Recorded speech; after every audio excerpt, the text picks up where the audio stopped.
Nadine Lustre and ex-boyfriend James Reid spotted at Gucci event. Jadine fans react.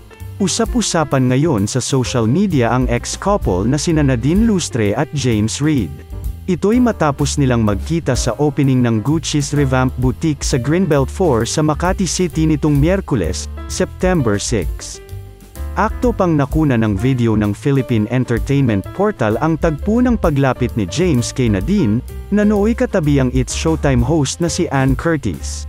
Makikita rin sa video ang pag-urong ni Ann para bigyan ng space ang dating magkarelasyon. Dito na binati, nginitian, at bineso ni James si Nadine bago sila mag-post upang kunan ng litrato.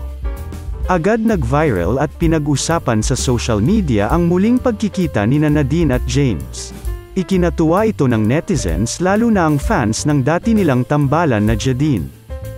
Tweet ng isang netizen, "Good morning, naman sakin. The first thing I saw was this video of my divorced parents. Yung naka-move on na Jadine pero ako hindi pa. Pero basta you are both happy, happy na rin ako. And really glad na friends pa rin kayo no matter what people says." Saad pa ng isa, may kilig pa rin sa Jadine bakit buhahabat happy na ako for Nadine. Sabi naman ng isa, "Someday, not as lovers but as co-workers." Grabe, the chemistry is still there. Mayroon ding netizens ang nakapansin sa parehong kulay ng damit ng dalawa.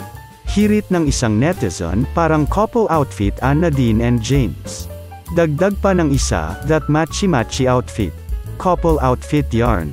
Bukod kina James, Nadine, at Ann, present din sa Gucci event sina Liza Soberano, Katrina Gray, Gabby Garcia, Khalil Ramos, Sara Lebati, at ang kasintahan ngayon ni James na si Issa Pressman.